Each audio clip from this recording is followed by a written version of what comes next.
are not many places in the world with mangroves. We tend to view them as hard to navigate,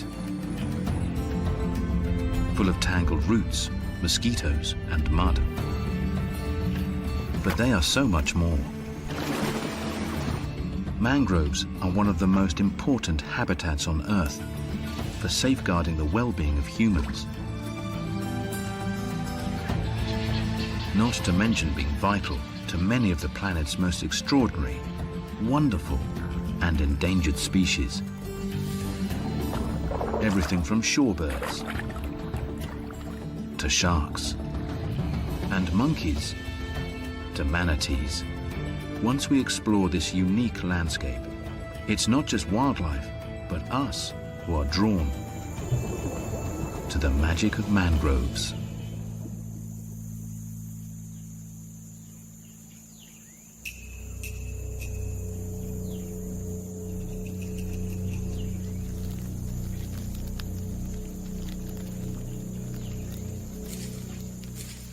In the dense, dark, intimidating tangle of a mangrove, a killer is on the move.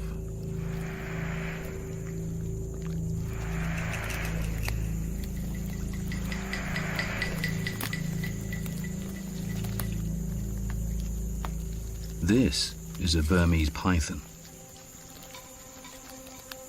a formidable reptile.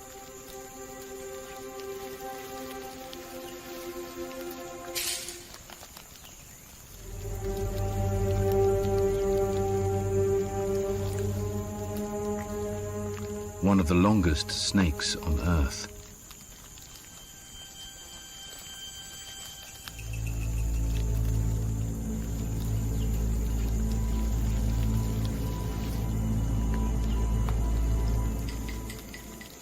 "7 meters of muscle.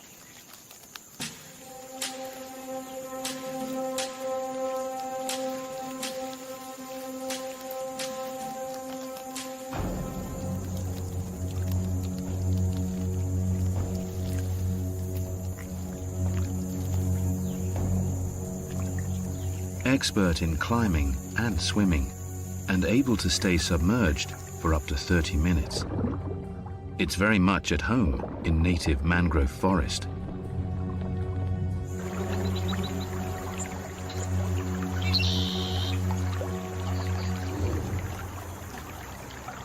But this isn't Burma. Thanks to the exotic pet trade and some careless or thoughtless owners, this snake is on the other side of the world from its home. These are the Florida Everglades. But since the 1970s, pythons have set up shop here.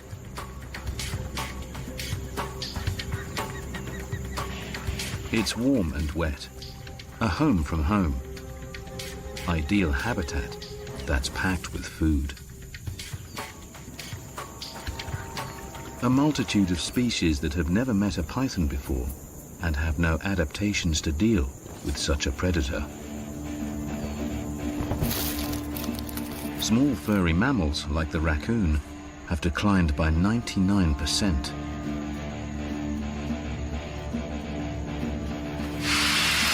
And foxes and rabbits have all but gone thanks to this exotic invasion.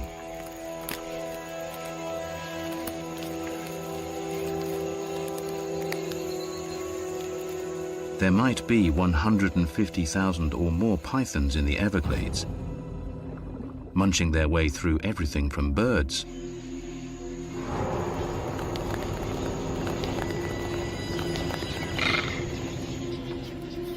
to deer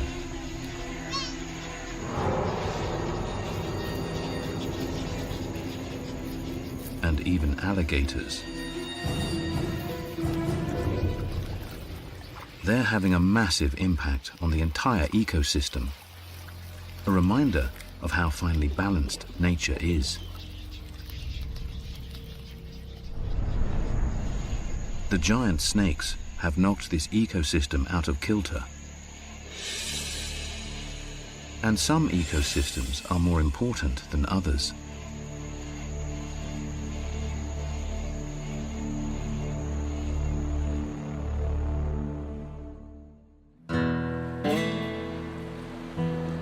Though mangroves are found in more than 100 countries across the tropical and subtropical regions of the world, they cover just 137,000 square kilometers, about the size of Greece.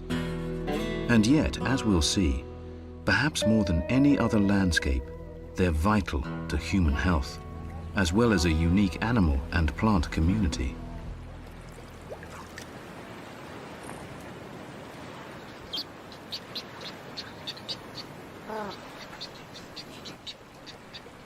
Here, plant life from land dips its toes in the water, creating a magical in-between place that has massive benefits for the surrounding ocean and the habitats inland.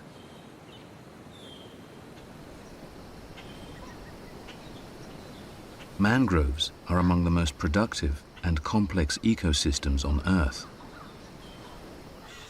They're comprised of a unique family of trees, about 60 species in all. United by incredible adaptations to their surroundings.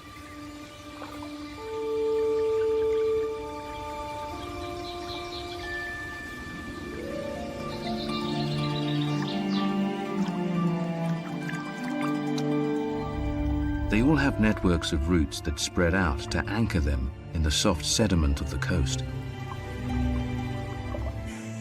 and aerial roots that can rise above the soggy ground to absorb oxygen.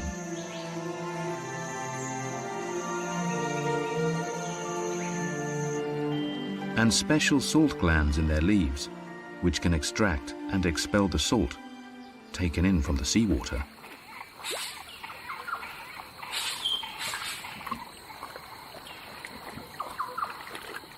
The biggest area of mangrove on Earth is along the coastline of Indonesia.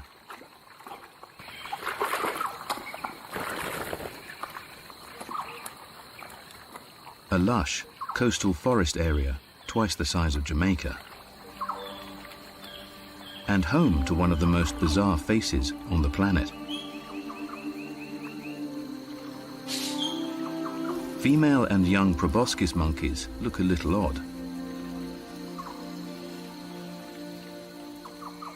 But it's the male, with his fist-sized schnoz, that draws the eye.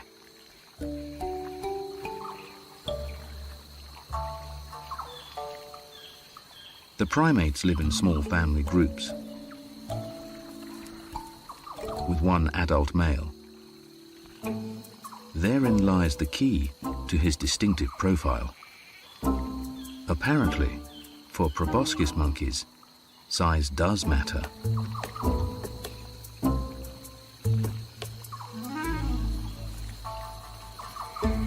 The bigger his nose, the more girlfriends a monkey is likely to have.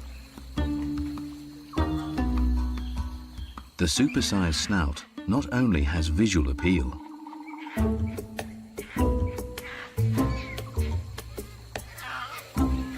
but also amplifies his voice. The bigger his nose, the better his barking. The quality of the sound warns other males in the area that are big boys in residence, and seems to be a major turn-on for the females.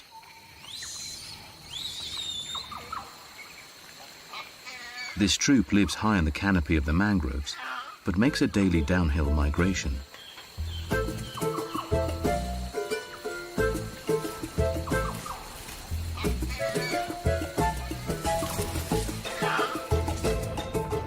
Mangroves undergo radical changes during the day, as the tide rises and falls.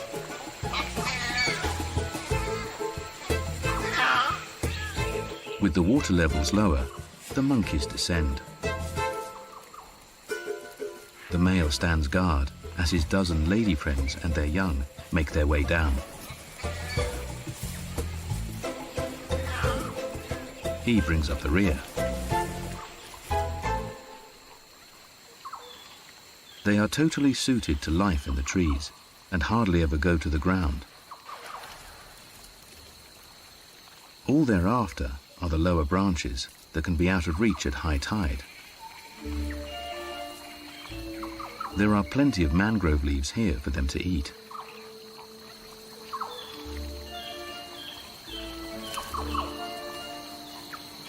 But even the freshest young shoots they gather are tough to digest, which is why proboscis monkeys are unlikely to win bathing suit competitions.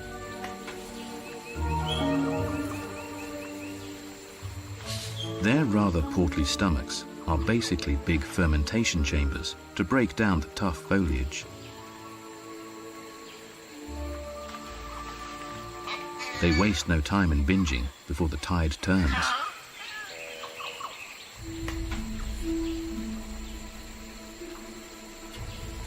Proboscis monkeys are good swimmers.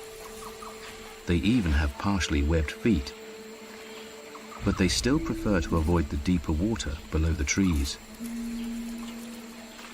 You never know what might be lurking there.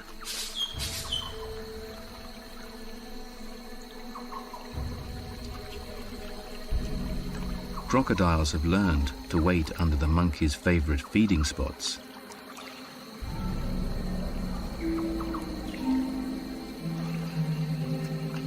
And the crocs of Australasia are the biggest in the world. Saltwater crocodiles. The great reptiles get their name because they can tolerate seawater and move freely between rivers and the coast.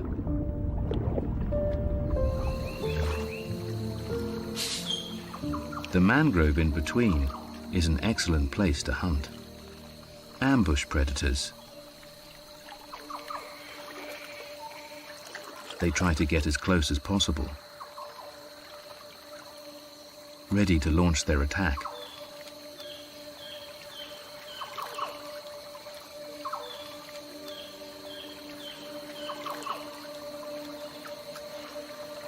A large family means many eyes to spot danger.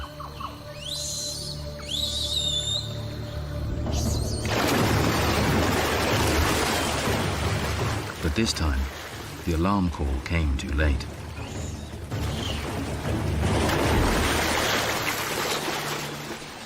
The rest of the troop watches in horror from a safe height.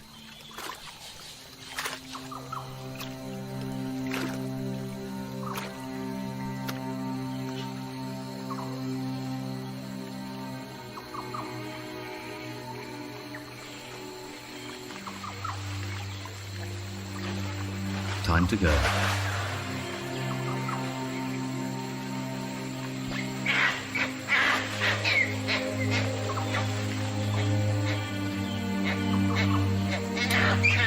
They need some downtime after breakfast anyway, to let their big, bloated bellies do their thing.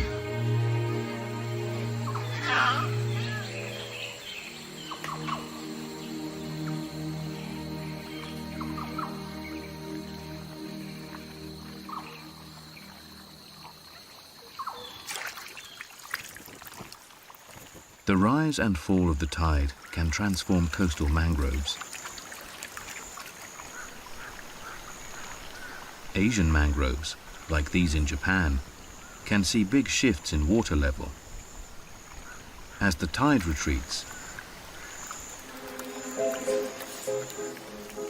tiny armies march into action. Soldier crab maneuvers have military precision as they invade the mud. Moving in squads, they're less likely to be picked off by predators. With safety in numbers, they scan the sand, snatching up any edible detritus left by the sea.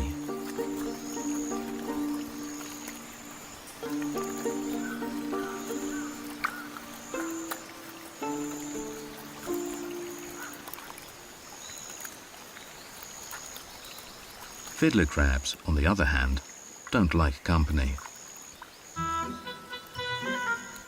They prefer to dine alone. But space on the mudflats is in short supply. With a single enlarged claw, they beckon, like traffic wardens giving directions for the neighbors to back up.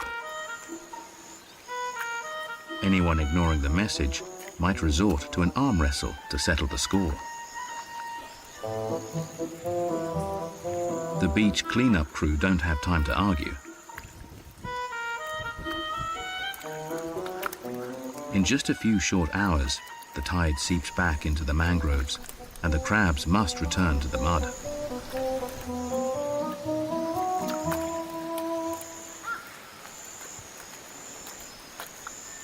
The reason the crabs have adopted this lifestyle is because the mud beneath the mangroves offers a good living, with food both washed out from the land and washed in from the sea. But they make sure they're safely tucked away ahead of the returning tide, because it's not only food that the sea can bring in.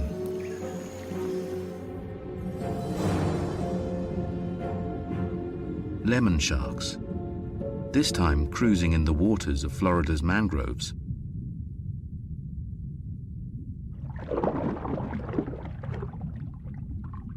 The deeper water allowing them to get right in under the trees.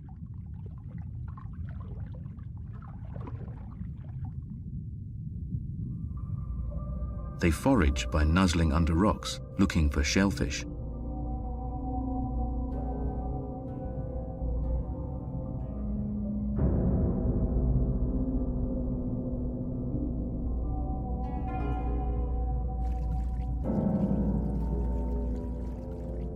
Horseshoe crabs draw their eye.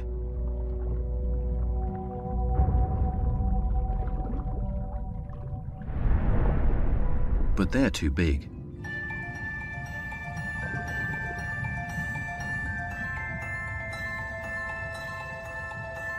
These sharks are tiddlers, baby sharks using the mangrove as daycare. Sharks don't look after their babies, but their mother was careful to give birth in the mangroves, so that from the word go, the pups could take shelter in the tangle of roots.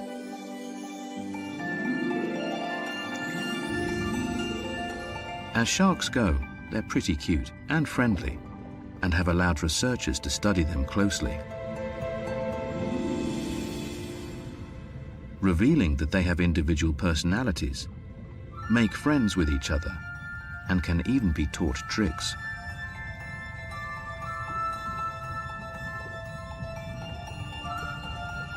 They'll hang out here, learning the ropes until they're 10 to 15 years old, big enough to head offshore and stand up for themselves.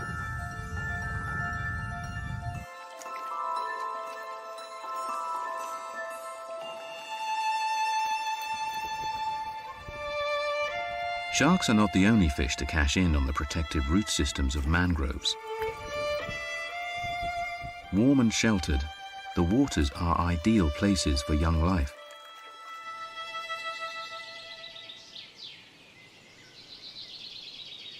The roots make fantastic playpens for a myriad of baby fish.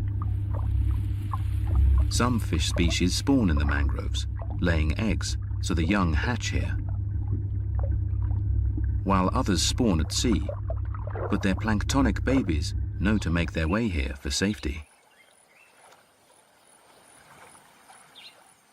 Many commercially important marine fish begin their days here in the mangroves.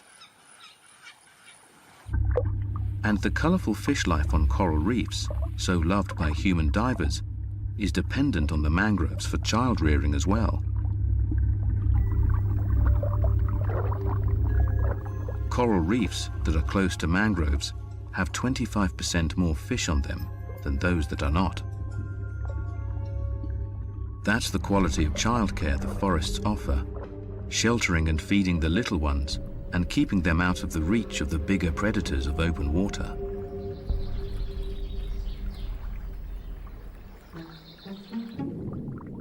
But there are hunters that have learned to cash in.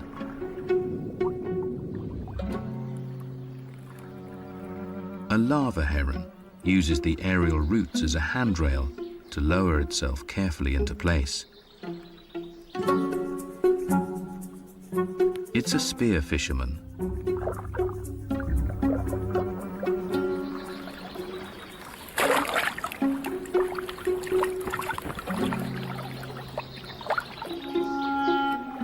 But But here in the mangroves of the Galapagos Islands, it's got competition.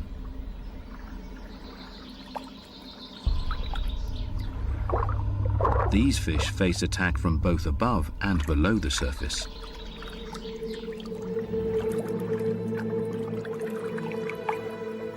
In both cases, from birds. Galapagos penguins.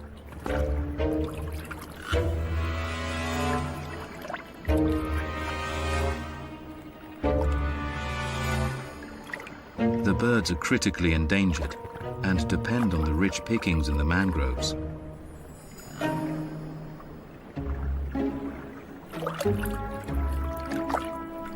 Small and maneuverable torpedoes in tuxedos.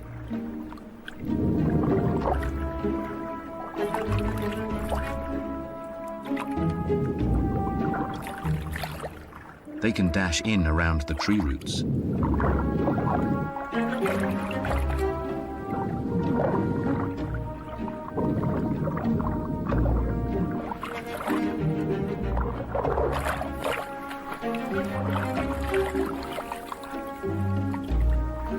The fleeing fish reward the heron's patience as well.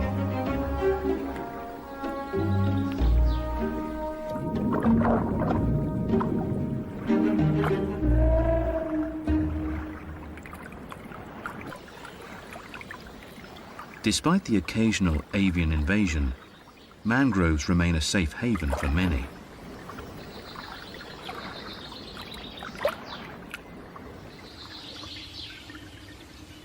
Green turtles are long-distance travelers.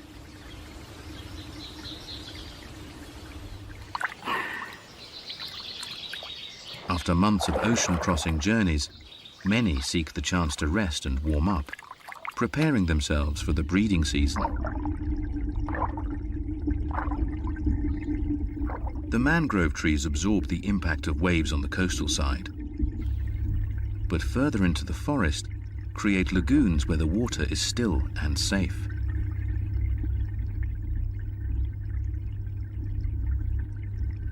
Shallow and protected, the water is warmed by the sun. A hot bath for chilly turtles. These warm water spas are a vital stop-off for many marine species, especially important here in the Florida Everglades. Manatees are 3-meter-long gentle giants, the only vegetarian marine mammals. They have to munch through 10% of their body weight every day. And the mangroves supply a smorgasbord. But it's more important than just a snack bar. Truly marine, manatees can roam out to sea, ranging from the north coast of South America, across the Caribbean islands and Central America, and along the southern Atlantic coasts of the USA. But this marks the end of their habitat. The limiting factor: cold.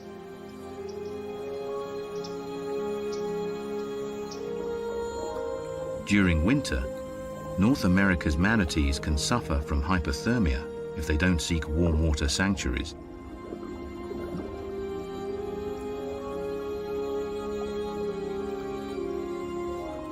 As the salinity changes, barnacles and other pests acquired at sea fall off, and over time, algae grows. The mangrove fish are more than happy to give them a body wash.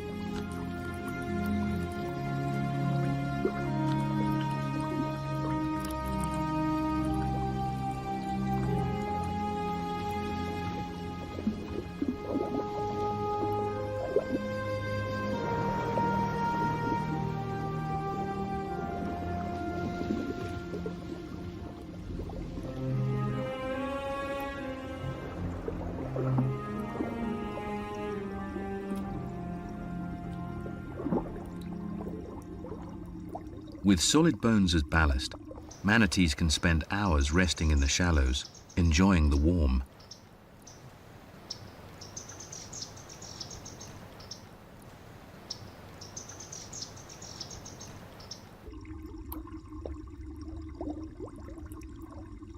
It's even more important to this mother, giving her a place to raise her young calf.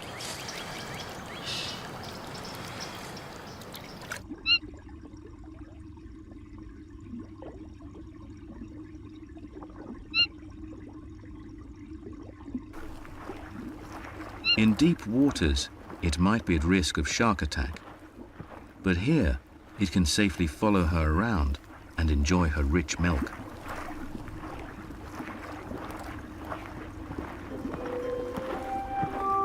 The mother will look after this little one for 2 years, safely in the mangrove's custody.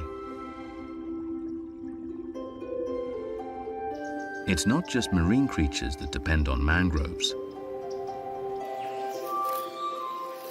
Everything from monitor lizards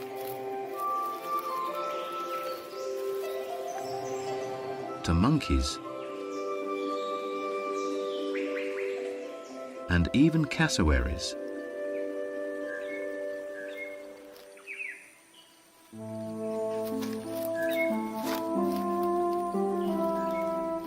The huge flightless birds live in the tropical forests of Australasia and wade into the mangroves to look for fallen fruit.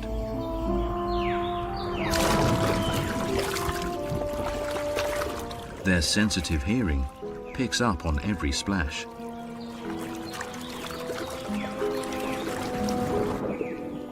And their eyes are drawn to bright, colorful objects, helping them locate the ripest fruits.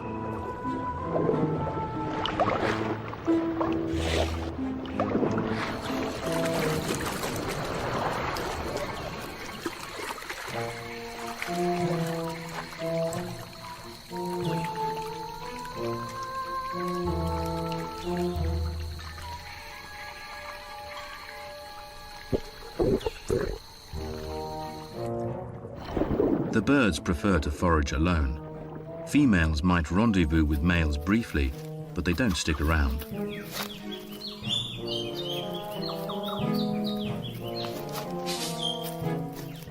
Cassowaries are always raised in single-parent families, with a protective dad who shows them how to find their way around the mangroves.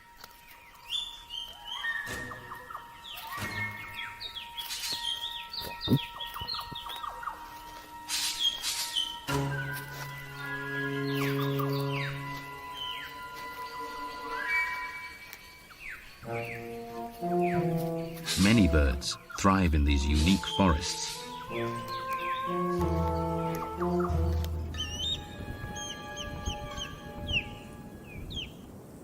Ospreys are widespread and often feed and breed in mangroves.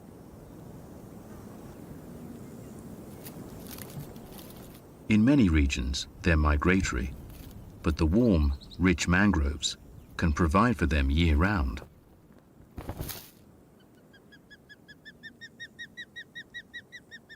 Pairs often use the same nest year after year, adding branches with each use, building huge platforms. They're among the most accomplished fish catchers.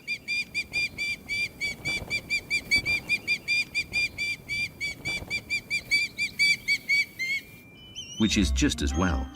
The appetite of their chicks is unending.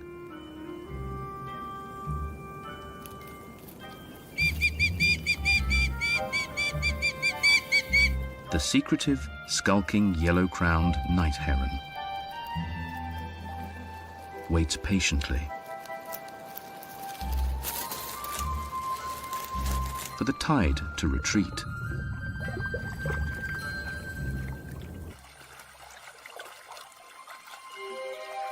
At first, the mudbanks look barren, but all it takes is a falling leaf. A knock on the door. Home delivery.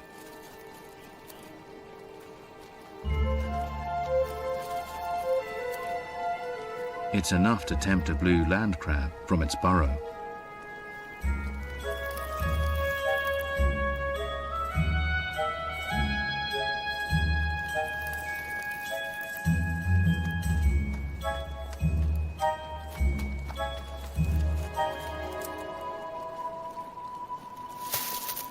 But the wary crustacean isn't going to give up without a fight.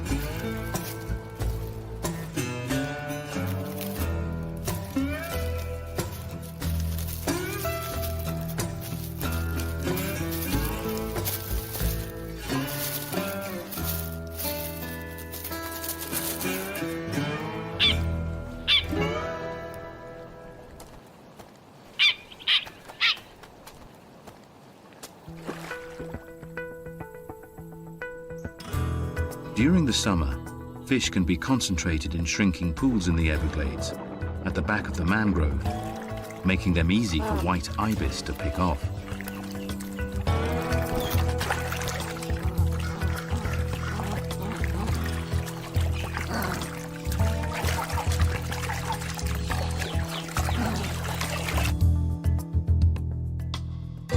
Pelicans don't mind hunting in the more open water on the front side of the forests.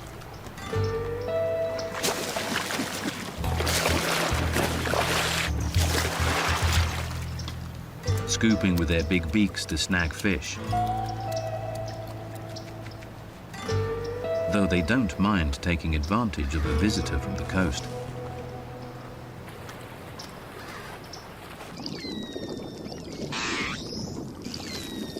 Bottlenose dolphins frequent the edge of the mangrove, knowing the treasure trove of fish it attracts.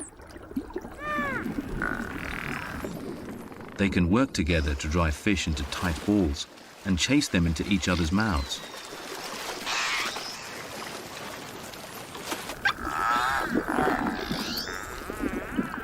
They can even force them to the shore, trapping them against the bank. A pelican can make sure it's in the right place at the right time.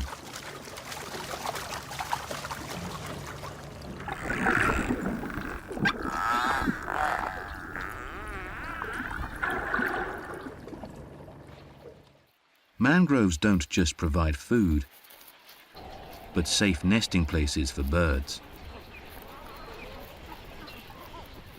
Different species cram close together. They are safer in a busy community with many pairs of eyes to spot danger.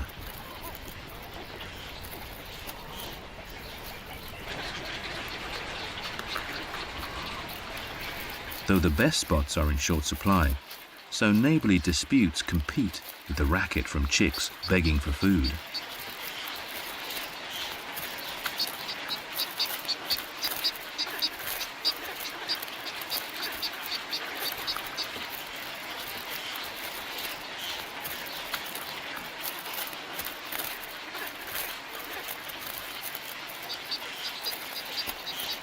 Though they live together, each of the birds has its own niche, so they might compete for space, but not food.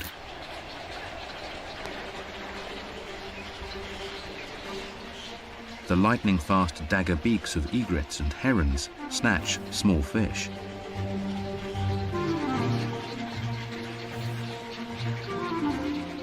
Woodstalks go for larger fish. The biggest birds, lords of the colony, they tend to snatch the best spots high up in the branches.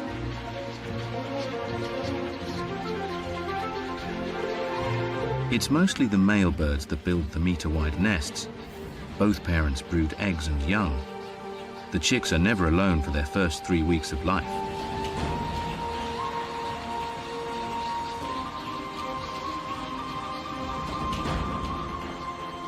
White ibis tweeze smaller prey with delicate jaws, their scarlet heads contrasting with their snow-white feathers. Though it's the rosy spoonbills who steal the show. A lot of the stunning pink comes from their food, like the rosy tones of flamingos. The spoonbill enables it to sift little shrimps and other invertebrates that are abundant in the waters of the mangrove. The broad spoon is covered in tiny receptors that can detect the movement of prey that would be impossible to see in mud and murky water.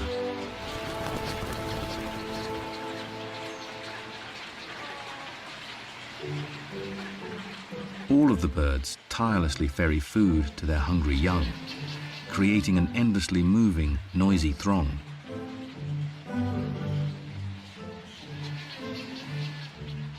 By building their colonies in trees overhanging waterways, they're out of the reach of land predators and the creatures of the water. Mostly.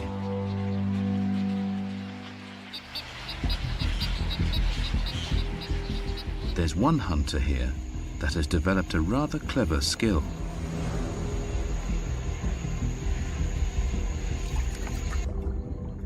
Alligators are rare in the mangroves. Unlike all other crocodiles, they lack salt glands, and so only occasionally come into the brackish water. But this one's brought a tool.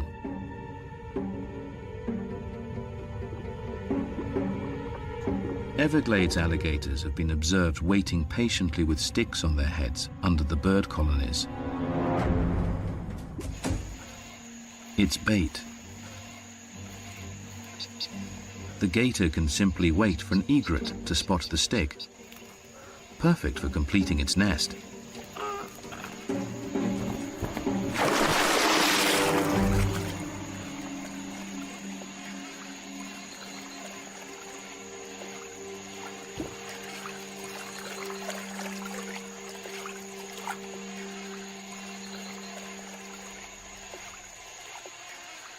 The creatures of this unique landscape exhibit skills and adaptations as special as the mangroves themselves.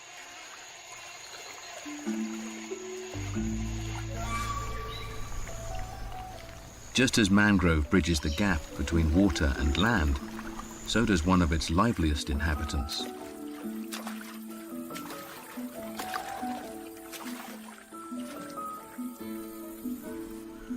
Fish with lofty ambitions.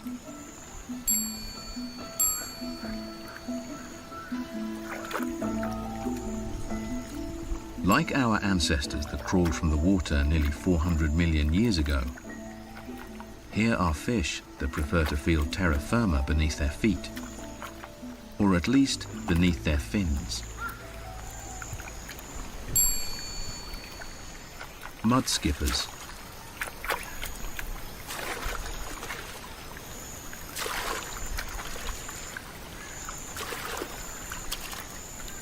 Several dozen species of these specialist gobies make a living in mangroves, seeking the best of both worlds.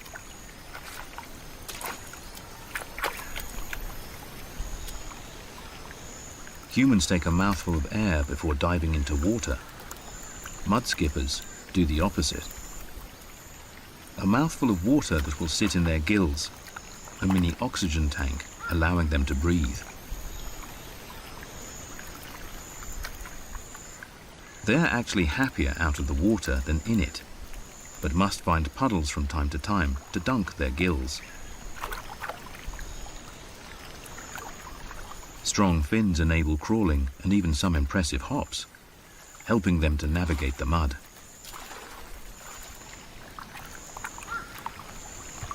During high tide, they hide in their burrows on the seabed, safe from marine predators. But when the water retreats, they rule the beaches, marching across the mud to nibble on algae and invertebrates the sea left behind. They're not the friendliest fish. Each ready and willing to defend its patch, flying their flags, ready to wage war.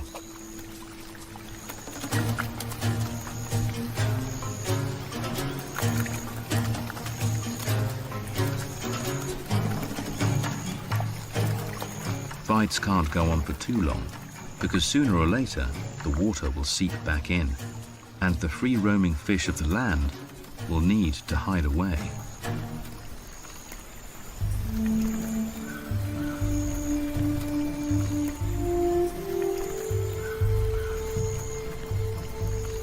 Mangroves have some of the most diverse animal communities on the planet.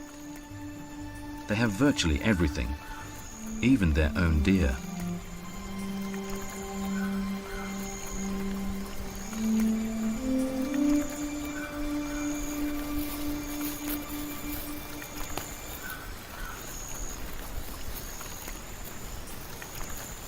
The key deer of the Everglades is a miniature version of a white-tailed deer, more familiar across the United States.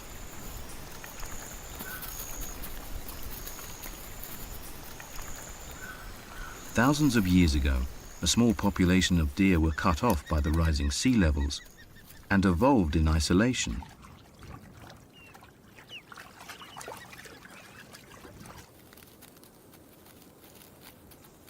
Land bridges reformed along the Florida peninsula, rejoining the mainland. But the little dog-sized deer remained unique. They only live on the little islands of the Florida Keys and have many adaptations to their unusual lives. They are excellent swimmers.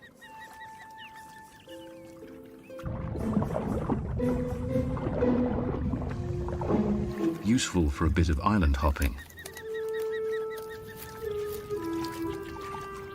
They love to eat the mangrove leaves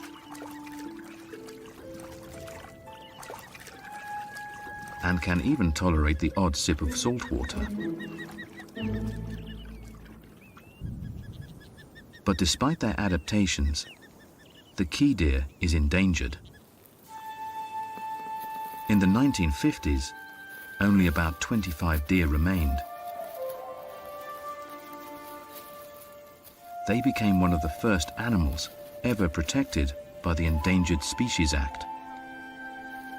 But even today, hunting, human disturbance, and loss of habitat keep the deer's population down below 1,000 individuals.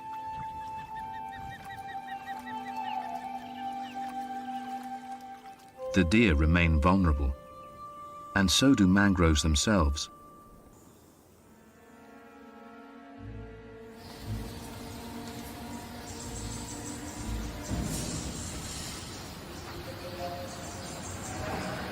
Threats include dredging, filling in, pollution from farming, increasing boat traffic, and the development for waterfront homes.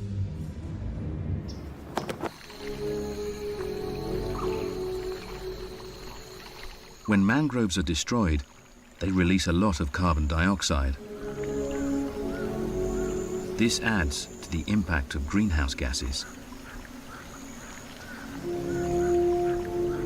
changing global climate conditions.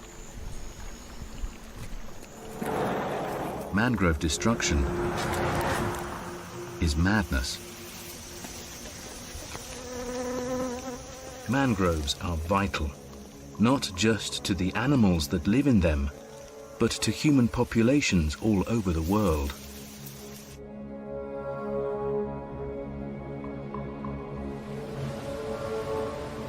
During major storm events, like hurricanes and tsunamis, that are ever more severe thanks to climate change, they have proven to directly prevent billions of dollars of flood damage and have protected millions of human lives.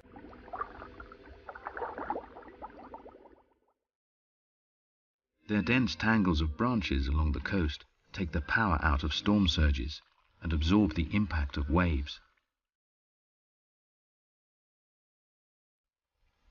They stop coastal erosion, and thanks to their roots that bind and collect silt, they can actually build up and repair the coast.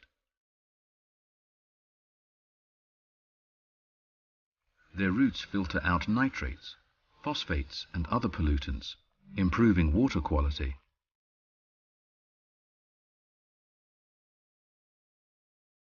The plants capture huge amounts of carbon dioxide and greenhouse gases from the air and lock them into their carbon-rich soils for millennia.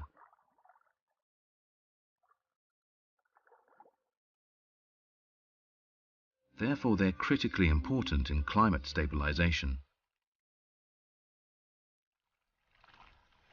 Probably more so than rainforests. In some regions, they're 4 times more effective in removing carbon than jungles.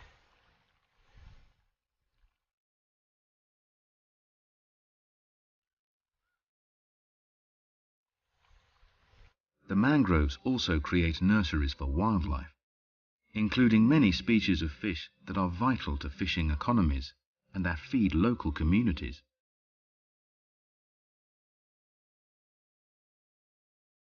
especially in countries with mangroves, where half of the fish harvest is dependent on the forest. They also provide livelihoods. The timber from mangrove trees is water resistant, ideal for houses, boats, pilings and furniture. It's also burnt for fuel and used to make charcoal. Tannins for making leather and dyes can be extracted from its bark. The leaves are used to make teas, medicines, livestock feed, and a tobacco substitute. And that's not to mention the good they do us by creating green spaces.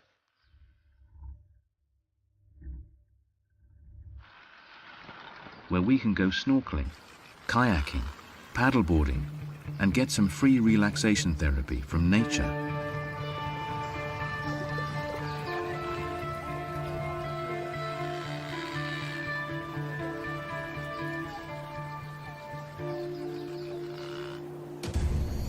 "35% of the world's mangroves have been lost in the past 40 years.